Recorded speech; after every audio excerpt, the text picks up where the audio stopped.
let's go ahead and start class then with bankruptcy. I'm going to share my screen so you can see these slides. There we go. Let's roll this back up to the top.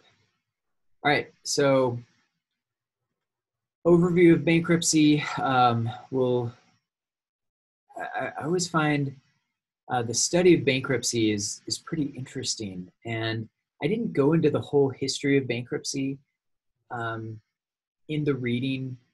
Mostly I kept it to kind of the British system that we inherited, that the United States inherited, I should say.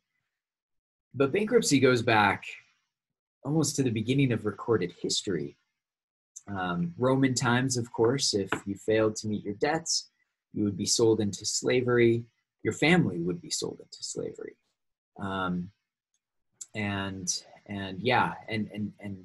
The British system took that and created debtor's prison.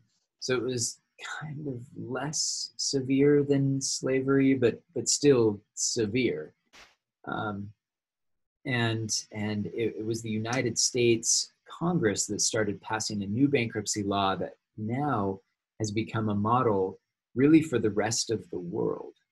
Follows a system very similar to the United States. I think it was last year, Germany was making some changes to their bankruptcy code and looked to the US system as a model there. So it is seen and continues to be seen as a model for the future, a way to balance both the creditor's rights as well as the debtor's rights, and coming up with something that is more efficient and allows an economy to continue without some of the negative side effects that come with just straight enforcement of contract and financial contract rights in particular.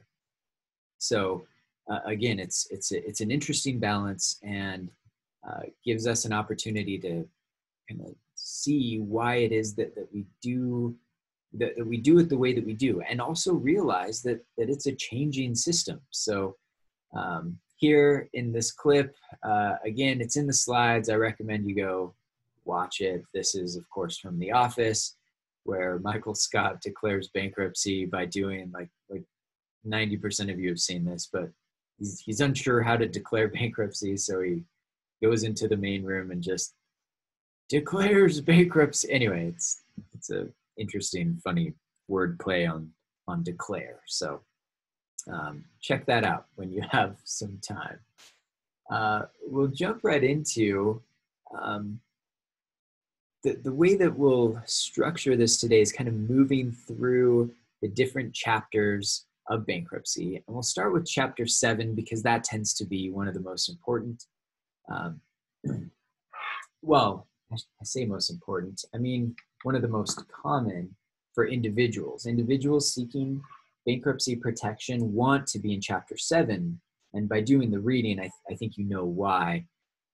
Chapter 7 is the chapter that allows the discharge of excess debt, and we'll go through that. If you don't end up in chapter 7, you're going to end up in another chapter that is going to be more of a repayment plan spread out over years, rather than chapter 7, which just allows the debts to be discharged relatively quickly. Now, I say relatively because bankruptcy is not the walk in the park that some people think it is. And I've seen this in former semesters, students that are concerned that we've become too lax with bankruptcy, and they think, you wake up in the morning, have some Cheerios, declare bankruptcy, go to the beach, and like life is great. This is not the case.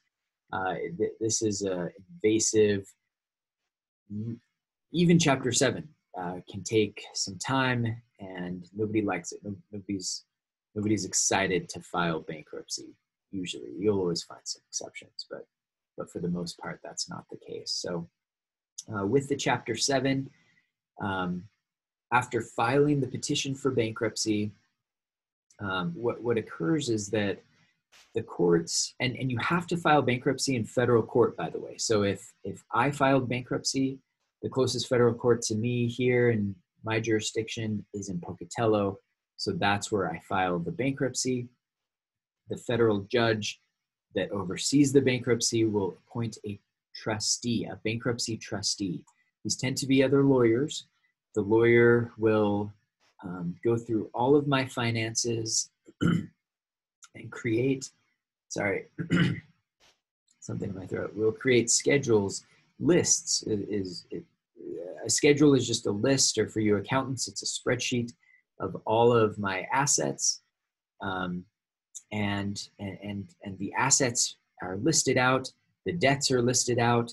We compare those two numbers. Basically, it's a balance sheet to see how much the debt exceeds the amount of assets, and I should say non-exempt assets, and then pay off the creditors in the priority that they have, the priority that the debtors, or I should say that the creditors are listed in. Usually that's first come, first serve, but that's Wednesday's lesson. So we'll talk about priority on Wednesday. And then they get paid off in their own priority. And then those that are low priority don't get anything. And the remaining debt is discharged to those individuals. So that's a rough overview of Chapter 7.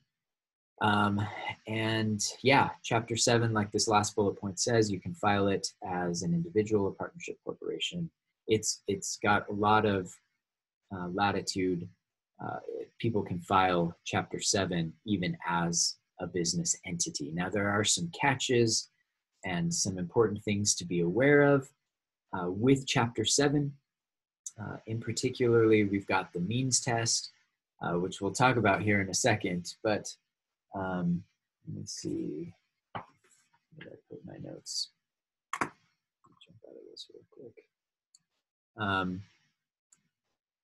And a lot of these, this process that you see here, this is relatively new. And before class started, we were talking about how relatively simple it used to be to file bankruptcy earlier, like decades ago, as opposed to now. And so these are the new requirements that you see right here. If you want to file Chapter 7, the first thing that you are required to do is receive credit counseling. You'll meet with a financial planner who will create a list of basically your own personal balance sheet right off the bat and say, okay, like maybe we can negotiate some of these debts here. Maybe these people will be willing to take an extended payment plan, etc. This is the purpose of credit counseling, is to keep people out of bankruptcy. And that's why Congress mandated it, was just to say, like, look, anything that we can do to keep people out of bankruptcy, the better. The purpose being, let's pay as many of the creditors as possible. As you might imagine, this was pushed by Republicans. And the idea was, like, let's hold people more accountable for the debts that they voluntarily entered into. Although it did have bipartisan support, this occurred when the House was controlled by Republicans. Now, the same thing, actually, at the end of the semester, we'll discuss a little bit, or maybe not, but I'll just say the same thing is required. Many states require, before you file a divorce, that you go through court-mandated counseling. Oftentimes, this is seen as just a hoop to jump through if individuals have made the decision to get a divorce. Counseling is not something that they want to consider, but it can help. And if you can save a couple marriages, then it was worth it, right? And that's the rationale here with credit counseling. Like, if we can keep some people out of bankruptcy, good. That in some cases may be better. All right, but let's say that you go through the counseling, it doesn't work, you still need to file bankruptcy, then you file the petition. That's what you file with the courthouse in Pocatello, the marble courthouse, remember, in Pocatello, not the Christmas lighted courthouse in Rexburg. So again, listing all of that with the schedules. And then this is what's kind of new and interesting, is this idea of the means test. And the the means test is interesting because to file Chapter 7, you have to fall below, your household income has to fall below the median household income of the state within which you live. So I'll bring up some kind of interesting stuff here just to show. Sometimes this is great. I mean, I think you understand what, like if I asked you right now, feel free to answer this and unmute yourself if you want to. What's the purpose of making people pass the means test, fall below the median income of the state that you are living in? And if you're an expert today, so I've got, here are my experts. I even wrote this down. Hannah or Dan or Bronson, feel free to jump in first, but anybody can answer. Why does Congress want you to only have access to Chapter 7 if you fall below the median income of your state?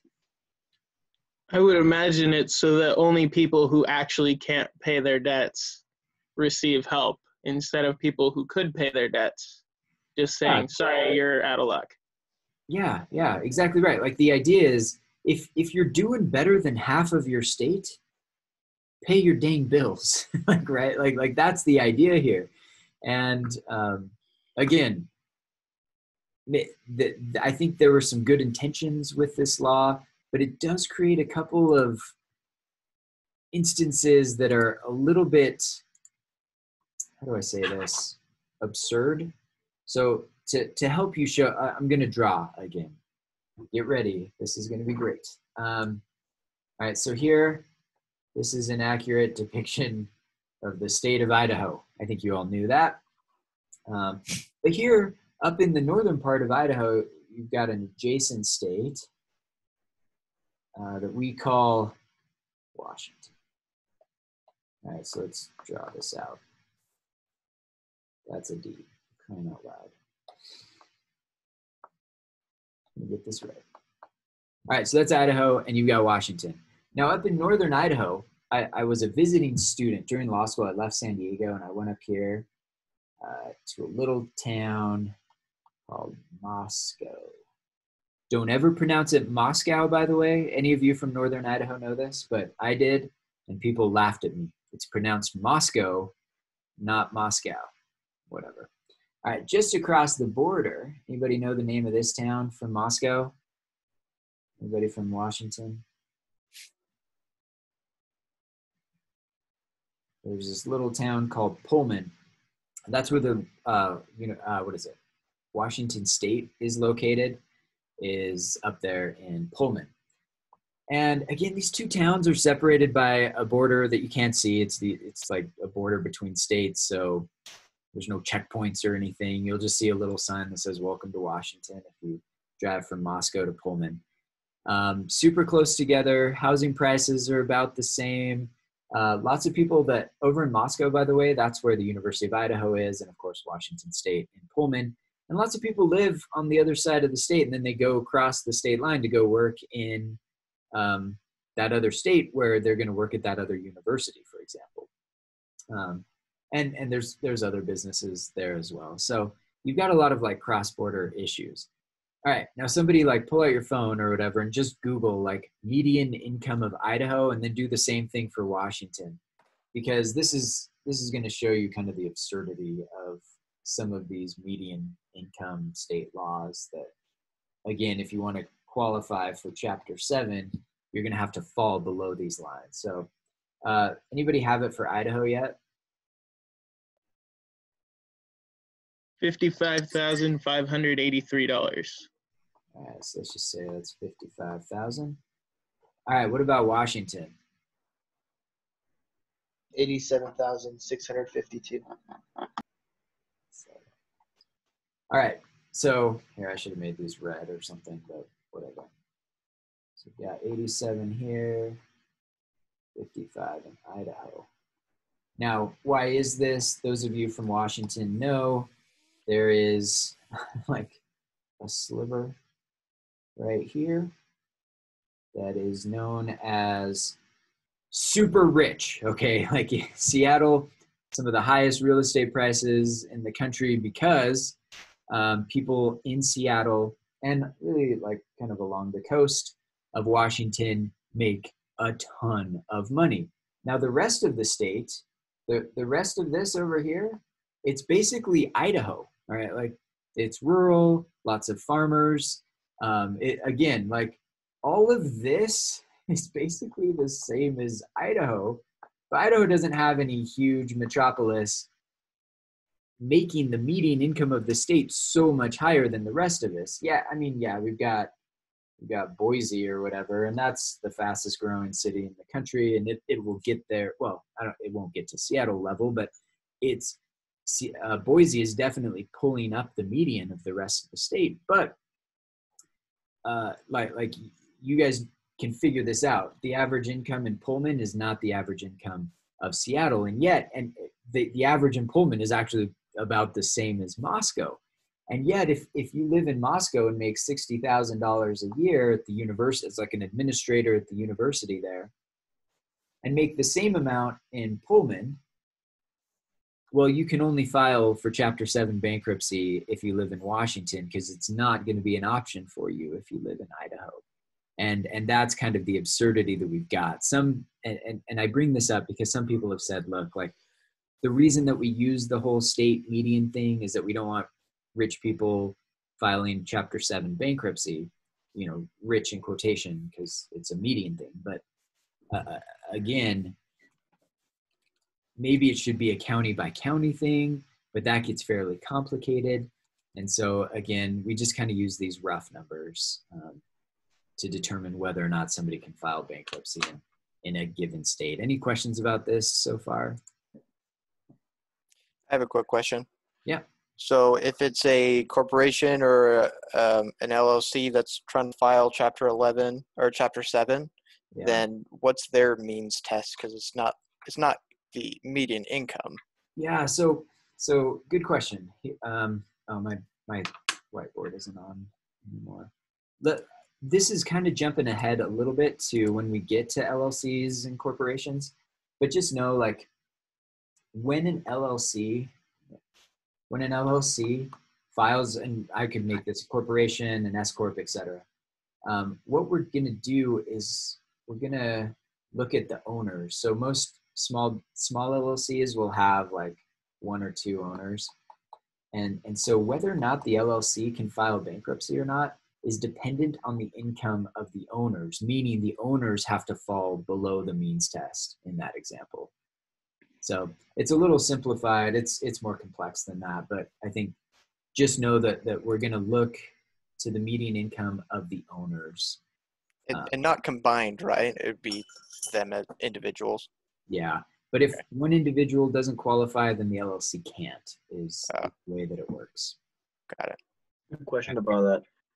So if it's a corporation, which state would they claim? Awesome question. It's going to be the state typically that they are headquartered in, meaning where they're registered with the Secretary of State. Now, some businesses have that, meaning like where they're registered, but they have a different state where their principal headquarters is located. And in that case, usually we'll let them file bankruptcy in either state, although there's some push, and I believe some states require that it be the state where they're registered in. So yeah, good questions. Okay. All right. Cool. Okay. So let's get back to the slides here then. Because Chapter 7, like I really want to stress this, Chapter 7 is where everybody wants to file bankruptcy. Why? Because at the end, like if you meet this means test, then you move to number 4, you get an order of relief. The debts that you can't pay based on those schedules, that excess is eliminated. It's wiped out. It's gone. You don't have to pay it anymore. You move forward with your life, and that's your fresh start. That clip from The Office, if you haven't seen it yet, go watch these slides later.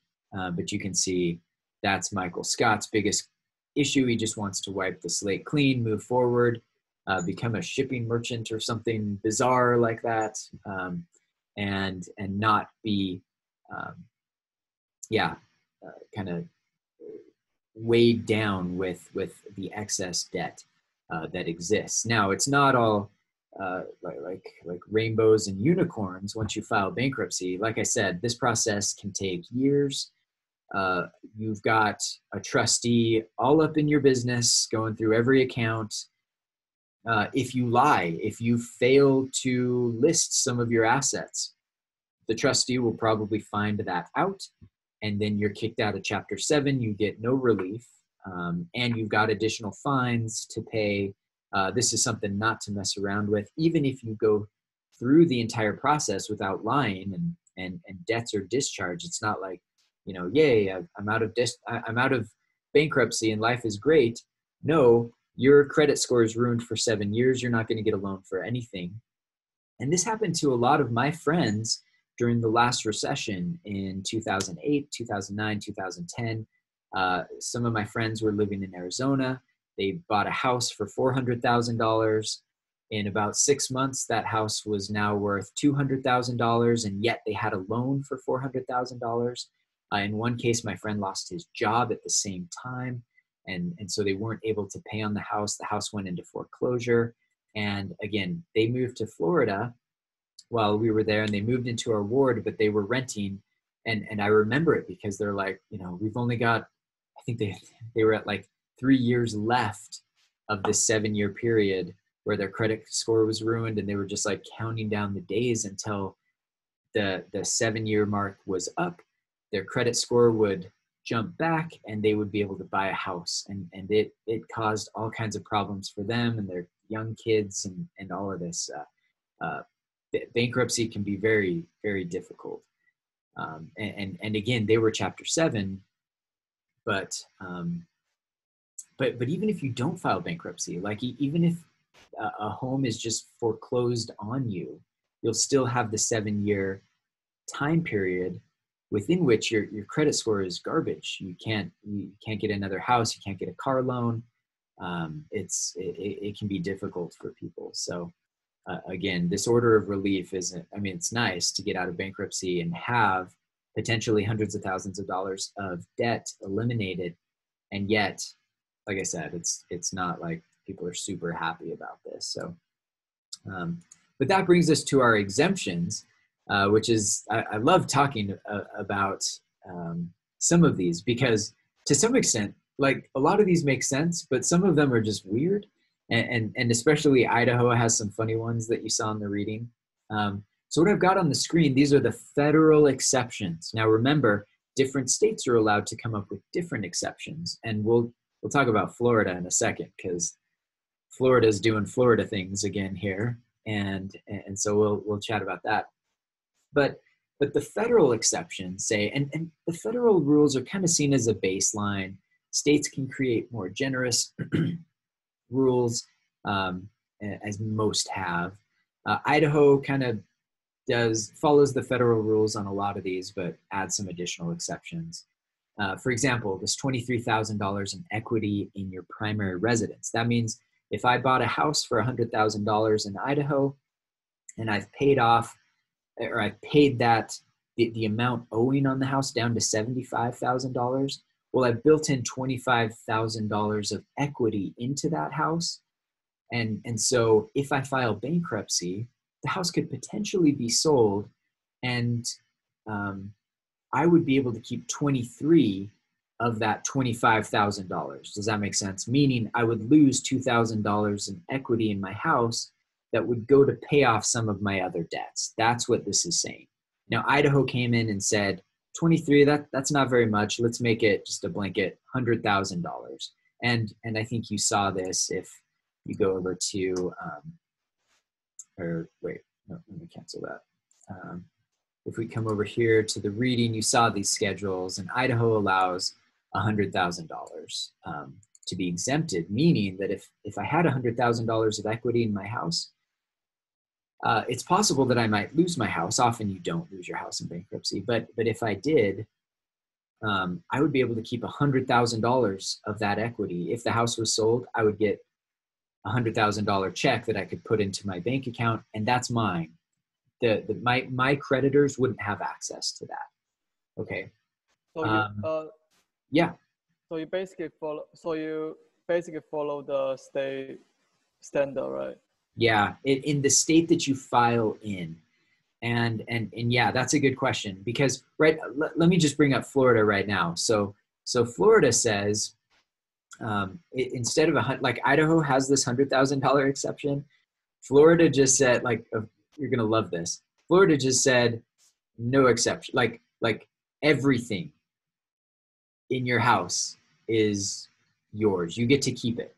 So what this means is, like, and this is why, but sometimes I get questions like, why did all the Enron executives, and why did Tiger Woods, and why did like all the white collar criminals as well, why do they all have houses in Florida? Well, and by the way, they all buy like multi-million-dollar homes on the coast in Miami, and it's because all of that money is safe. No matter what happens, Florida says that home is protected. You could buy a $200 million home in Miami of all of this money that you're trying to hide from creditors. And when you file bankruptcy, you get to keep the $200 million home in Florida. It's like, of course, that's why we have Florida men. So just kind of kidding. But yeah, I've seen this a lot. Large corporations that I represented in Florida, man, they would like not only buy a nice house, but they would buy, like they would furnish it with, like I can't even tell you, like one guy had a freaking like zoo on his property, and another was just like furnishing everything in the house with like the most luxurious items from all around the world. So the tile was from Italy, the wood was from Brazil, like oh my gosh, like this house was just a piece of art. But it was all protected in case he ever filed bankruptcy, and there's liability issues there too. So yeah, Trump is what Edson's saying. This is why Miami, and I see the rationale. If you're Florida, you kind of like this, right? If you're Miami, the richest people in the world are going to be purchasing properties in Miami. And by the way, if you haven't been to Miami, I don't really recommend it, but like you will see the biggest contrast in the world. Well, not really, but you will see parts of Miami are just run down, old, high crime, but like I said, the closer you get to the coast, typically, or some of these waterways, you will see the most beautiful houses in the world, with views that I can't even begin to explain. And Miami's purpose was like, hey, we've got a garbage swamp, basically. Like Miami sucks, like on its own. Let's make it a beautiful place that everybody wants to come live. And so part of that incentivizing of people to come to Miami was to create some of these exceptions.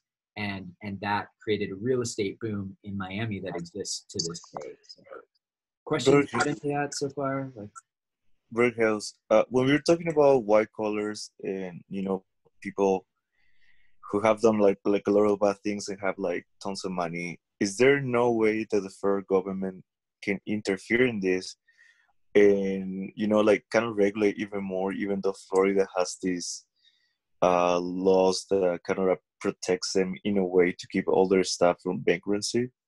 So yeah, great question. And let me phrase it like this.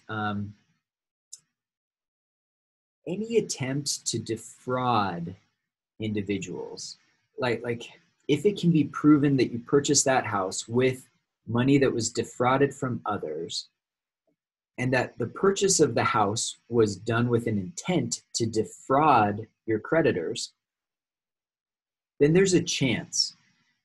But Florida has made this a very, and they call this what do they call it? The homestead exemption. That's what they call it there. And when we went to Florida and we bought a house, we actually had to fill out a form that said homestead exemption. And yeah, there are some limitations, but they're very difficult to prove. If you're the creditor and you have to prove that they bought that house with the intent to defraud you, well, you can see the inherent difficulty in that. Like, you have to prove somebody else's intent. Now, sometimes you can get it, emails or whatever, but it's very difficult. And so largely this Florida exception is seen as just being very ironclad and a good way to protect your money, whether you're a criminal or not. Unfortunately, that's how it's turned out. And because of our federal system, we've allowed the states to make these exceptions that are binding even on federal court, like federal bankruptcy courts, for example. Hi, House. Yeah. How does that work with serial squatters? Oh, okay. So, did I tweet? I might have tweeted this out recently. Miami is also known, and all of Florida, I should say. I don't want to pick on just Miami, but Florida is known as a great place to be a squatter. This is a term that some of the students probably haven't heard of before, but a squatter is you move into a house that is not yours, or an apartment or a warehouse or whatever, and you basically claim it as your own. Now, in law school, you learn about some interesting legal aspects about this. If you move into a home that you don't own and you live there for a certain amount of time and you pay taxes on it and the water bill and a number of other things, you may actually get that house. And this is crazy and this is weird. And in law school, we talk about it. And I remember when we learned about this in law school, all of us were like, let's go find an empty house and we're going to do this. It's very difficult to do in practice. In theory, it sounds awesome. But Miami has always had this. And some people were able to get title to the house because the rightful owner never kicked them out, never enforced their ownership right of that house. And 10 years ago was a great time to look into this because sometimes with all of the mortgages and second mortgages and, banks kind of got lost into which homes they had mortgages into. Like, I can't, there have been movies written about the obscene and problematic mortgage debt crisis that occurred 10 years ago, but go watch that. But in some cases, like some people didn't even know who owned the dang house.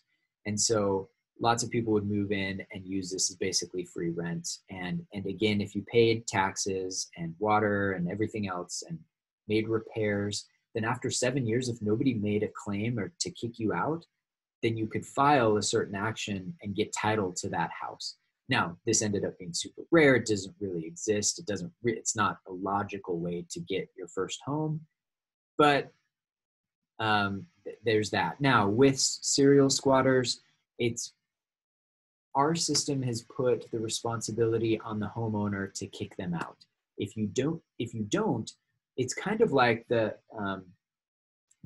fun stuff that I'm always telling you about, like the estoppel. Like if you never kicked them out for 7 years or 10 years or whatever it is, and now you want to kick them out, well, you're going to be stopped from kicking them out because you never asserted your legal right to kick them out before.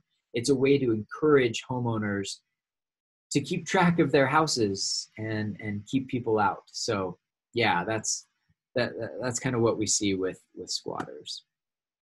Good question. So jumping back to our, let's see here, to our slide here with, or our table, I should say, with exemptions. That residence, again, if you file in Idaho, we've given you additional equity in your home that you're allowed to keep when the bankruptcy is over. That $100,000 in equity that you have in your home is untouchable. Of course, it only applies if you have equity in your home. Many people that file bankruptcy don't have that equity, but nonetheless, there it is. All right, the motor vehicle thing, Idaho's basically doubled the federal exemption. But I actually get this question a lot from people that call me and they want to file bankruptcy.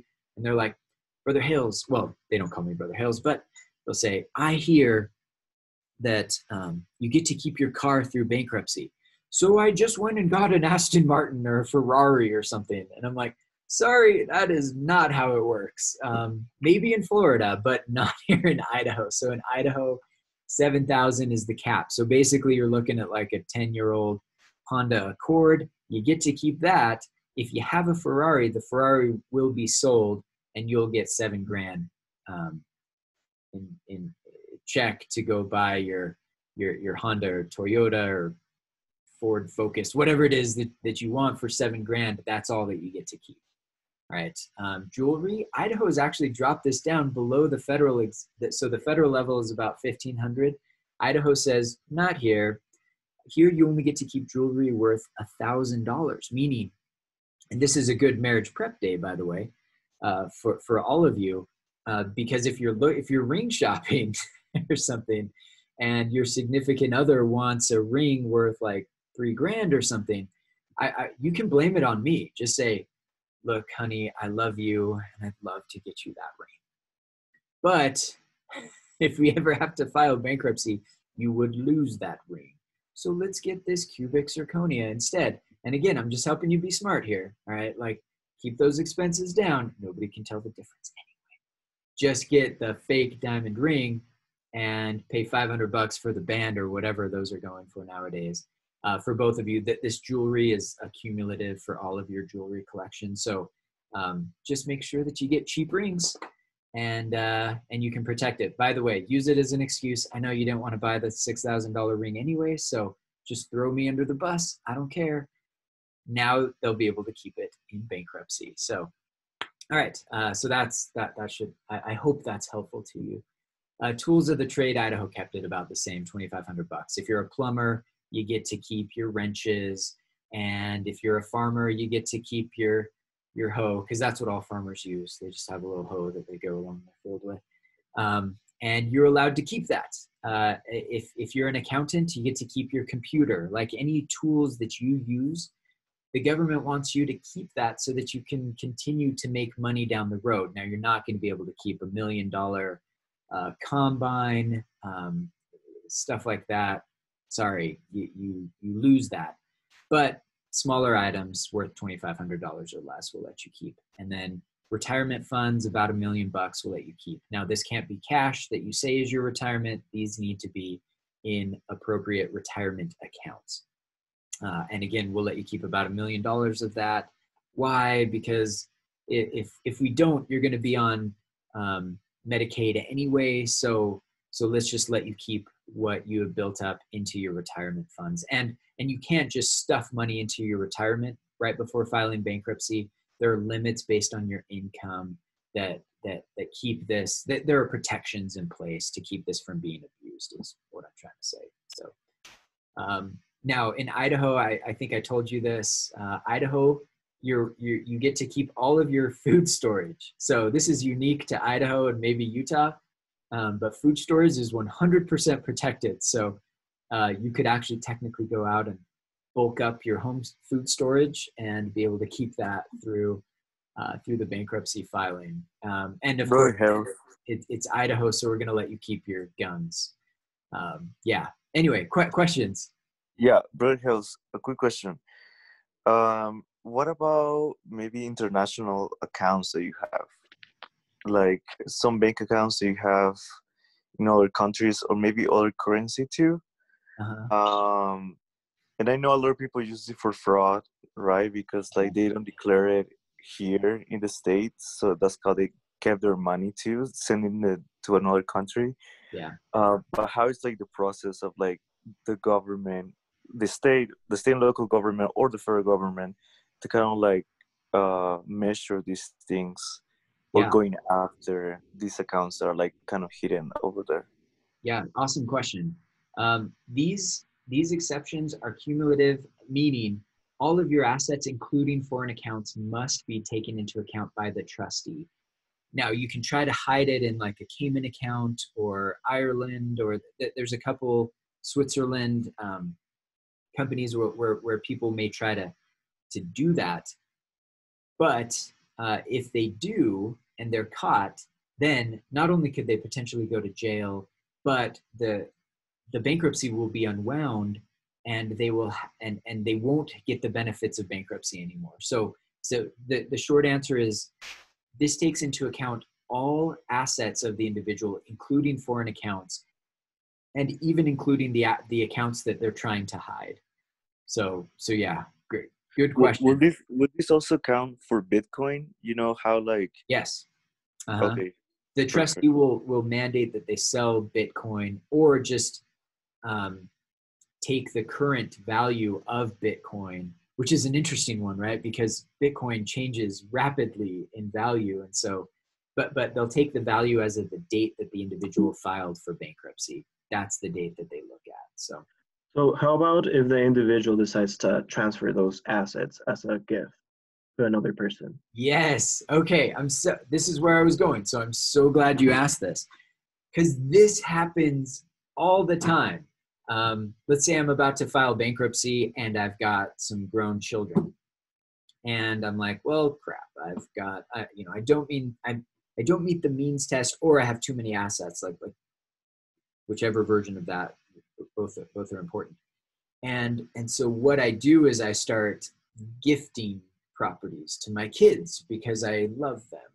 And so again, the trustee will catch that. So the trustee will go back through your records multiple years and be like, this is interesting. Why did you give 10 grand to your daughter? Or why did you give the ownership of this former house to your son? Because these are all common things that people try to do to protect those assets from their creditors. They'll gift it to siblings, kids, parents, what have you. That is all considered a fraudulent transfer. It's unwound. You then get kicked out of Chapter 7, maybe go to jail. If you try to defraud the IRS, don't do that. This will come back and bite you. So, and typically the courts will look back 2 years, and so any transfer of assets or property becomes suspect for those 2 years looking backwards. And so some people, and by the way, I should mention this, you can't just move to Florida and file bankruptcy there like right away. You have to live in Florida. It has to be your primary residence. So there's some loopholes built into that as well. It has to be your primary residence for 2 years before you file bankruptcy there. And it's the same look back period that a bankruptcy trustee will perform when determining whether or not certain assets or certain transfers were fraudulent looking backwards. So yeah, good questions there. So what if when they start to come after your assets, you have to sell them off? What if you get to a point where you sell your house, or they take all the money that they need, but they don't reach the rest of your assets? Maybe that doesn't make sense, or maybe they just take out an even amount of every asset. How does that work? No, so it's kind of Wednesday's lesson, but we'll talk about it in a little bit. So yeah, good job. Just hold on. That's a good question. We'll get to it. By the way, we're meeting at Walmart today, right? Just kidding. Nicholas and I keep running into each other. So, okay. So let me jump back to question. So I have a question. So I watched a European show where it's like, if you can't pay, we'll take it away. And they have like a high court writ for debtors. Do we have something like that? A high what? A high court writ where they have enforcement officers go and the people have to pay the debt that day, or all goods will be removed from the house. And they run into an issue where they can't prove who the good belongs to. And yes. If they can't do that, they still just take it away. Does that happen here, where if they can't prove that it belongs to the debtor, they'll just take it away? No. I'm guessing that was Italy that you were reading about or watched? It was actually Europe. So it's the UK. Oh, okay. Interesting. So Italy has a very similar procedure. And no, that's not the case. So your home is protected. Like if we go back to Florida, your home is protected as well as your furnishings, which is why everybody's buying the Brazilian wood and everything else. In Idaho, it's equity in your home, but that includes the furnishings. So now, furnishings meaning, this is going to get more complicated than I want. Just know items in your home can sometimes be sold unless they're affixed to the house. Kind of going back to the UCC stuff, but yeah, sometimes the furnishings of the home can be taken and sold, but that's pretty rare, and it's a state-by-state thing. So I think in Florida they have lots of protections of furnishings. In Idaho, I don't think they do. So if you have unless it's affixed to the house, so if you buy a chandelier for example, that you connect any way that it's connected to the house, like screwed in or whatever, then that becomes protected as well. So anyway, no, it's a very different system. But sheriffs can come collect property and sell it, but we don't see that very often here, at least not compared to the European model. So if you bolted your nice Brazilian bed to the floor, it's a fixed, right? Yeah. So by the way, I gotta say, like, part of me always feels guilty going over this because sometimes I worry that I'm just teaching you how to all become like future white collar criminals. and I'll get emails like 2 years from some of you like, hey, I got the house. What else should I do to protect my stuff in Florida or whatever? And I'm like, what have I done? I've created monsters. But yeah, that's just something that I need to live with. So yeah, just go ahead and bolt it to the ground. Oh, I love teaching this class. By the way, this slide that you're seeing on your screen right now, this is just a good way to kind of visualize how this process works. So the courts will take your non-exempt property, meaning the things that they can sell, the fraudulent transaction stuff, after acquired property proceeds from selling off things that aren't exempt, and they'll just put that into what we call the debtor's estate, your estate. And that's what they use to start selling things off or paying off your creditors. So we start with secured creditors, and this is Wednesday's lesson. I'll teach you how to be a secured creditor. Part of the process of this class is to make sure that if you, like someday I hope you are a creditor, like you're in a position to lend money out, but you're never gonna ever, like I will haunt your dreams if you ever become an unsecured creditor. Like I will teach you how to be a secured creditor because you get paid first in the bankruptcy. Unsecured creditors often do not get paid anything because nothing is left for them. So we start paying off first secured, and we'll go in priority of who's the first secured, who's the second. Pay them off. Unsecured creditors never really get anything. The chance of getting anything as an unsecured creditor is about 1% or less. And then even less likely is here at the bottom debtor, you. Like if it's and the reason that the debtor never will ever get anything is because you're insolvent, you're underwater. That's why you filed bankruptcy, for crying out loud. So yeah, if you're underwater, there's never going to be anything left over for you to take, if that makes sense. So, but it's a good slide to just kind of see how the priority works among the different parties. So, all right, I skipped discharge. Discharge is just important because this is where it's like, congrats, you're done. You got out of bankruptcy. You are now discharged. Go forth and not get any loans for 7 years. But hey, Brother Mills. Yeah. I don't mean to interrupt your point, but so how do attorneys get paid? Oh, because I'll just jump in. This is great because attorneys wrote the bankruptcy code. Bankruptcy attorneys are number one. Like they get paid before all the secured creditors. Go figure. It pays to be a lawyer though, because we write laws that benefit ourselves. By the way, this is a good point to say this as well. In Idaho, we enforce non-compete agreements. I think I told you in California, they're just void. Like no non-compete agreement is even valid. But in Idaho, they are valid unless like the only exception is attorneys. So attorneys don't have to worry about non-compete agreements. Again, we write the laws, so we take it. Just to show kind of some absurdity here. All right, but here with the discharge, again, this is your fresh start. But some things are never going to be discharged. And I put up here, number one is student loans. Student loans are not discharged in bankruptcy. Now, this may be changing. This is important because not only, like it used to be just Bernie Sanders over in the corner screaming that we need to forgive all student debt. But it's become really a platform piece of the Democratic Party, of the Democrats right now. And so like this used to be just ironclad. You're not getting out of your student loans. unless you can show that it's a hardship, but it almost never was. And to show you that, I'll talk about a case from a couple years ago. There was this retired man. Okay, it's an interesting story to understand how difficult it was to have your student loans discharged. He was retired, I think from the police force or something. He retired and he got really bored, like a lot of retired people do. So he's like, I'm going to go back to school. So he went, this was in Los Angeles. He got into the USC music program. But if you don't know this, USC is a private school, great school, just super expensive.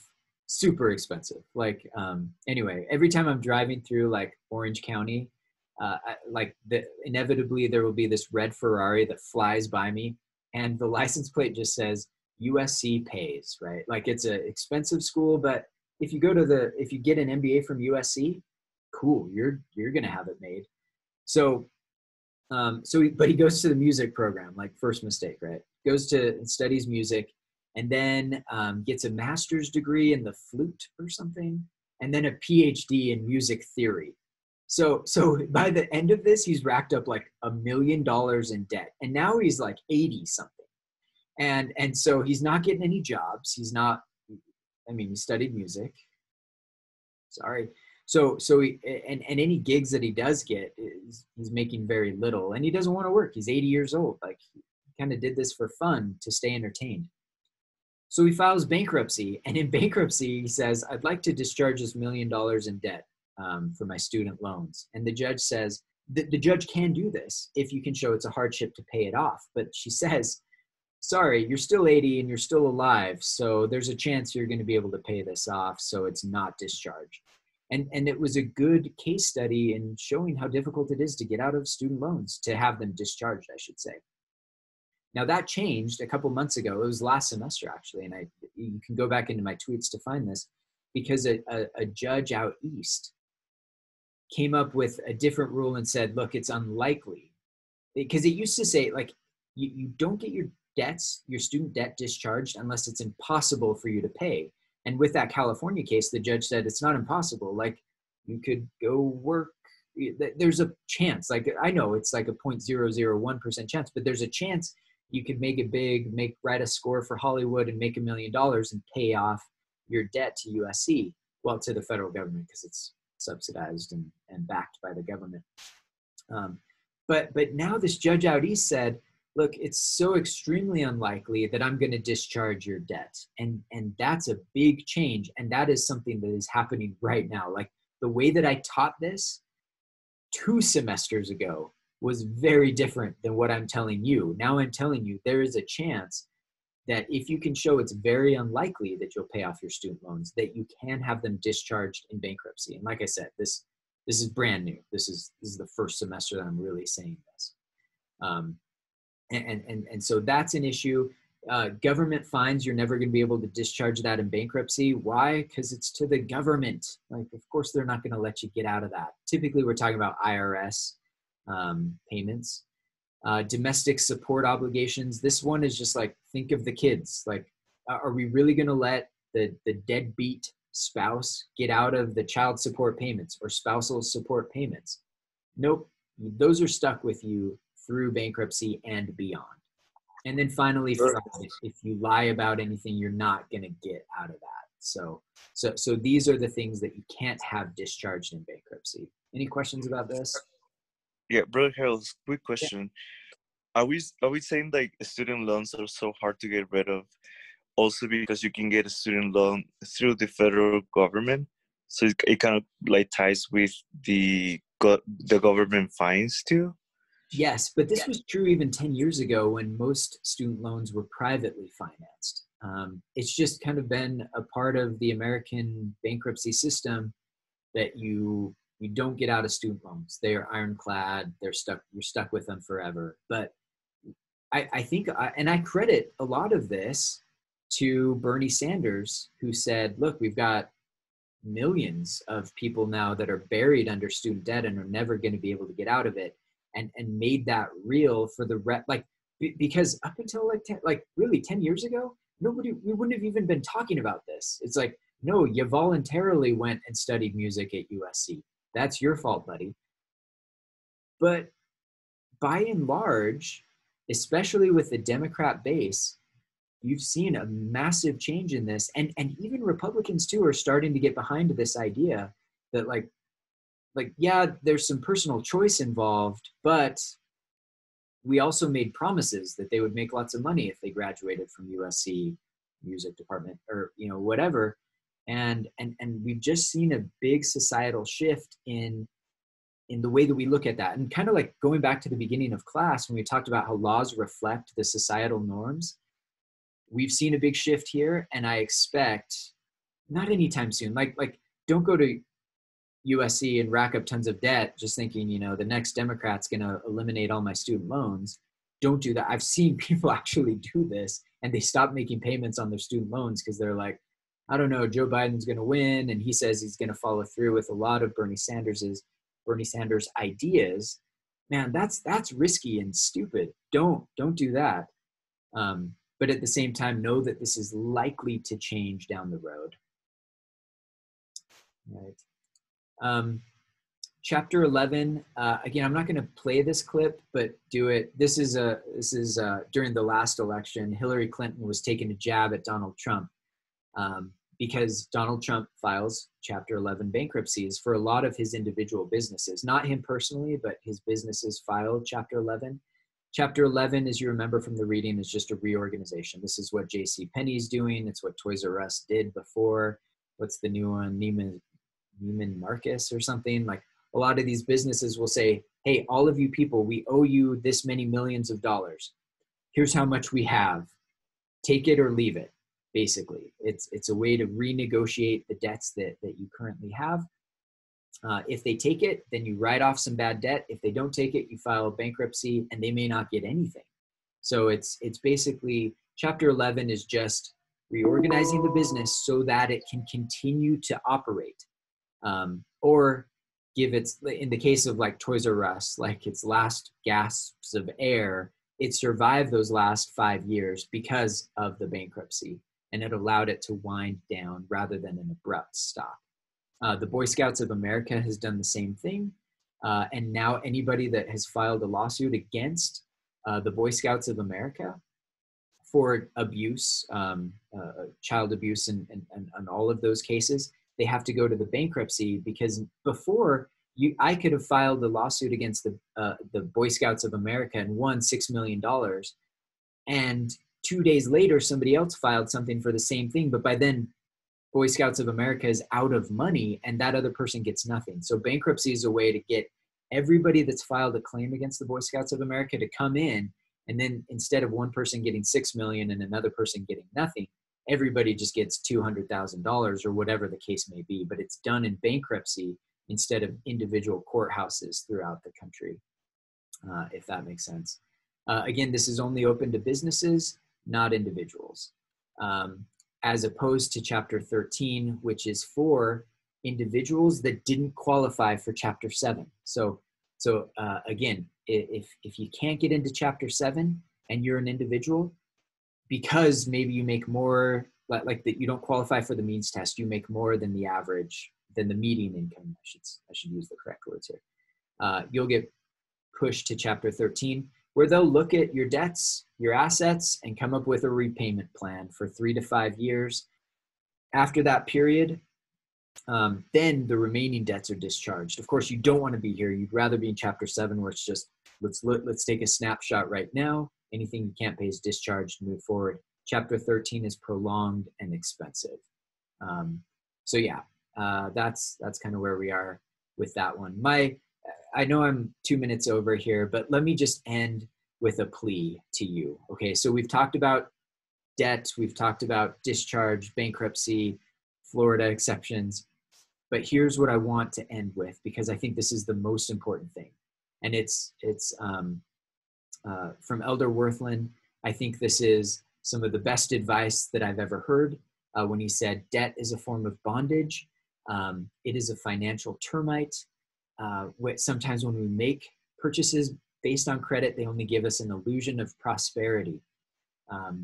the things that we think are ours are not really ours at all. So he does say some debts are okay, like a modest home, a needed first car. Okay, like after that, get the $2,000 thing off Craigslist. But we should never enter into financial bondage through consumer debt without carefully weighing the costs. And I can promise you and testify to you really that this is true. Be very careful with your finances. It's so easy to go into debt now. Avoid it like the plague. Just pay cash, live within your means. Many of you will get out of here and you'll be like, I've got to, I survived BYU Idaho for 4 years. I've got my degree in accounting.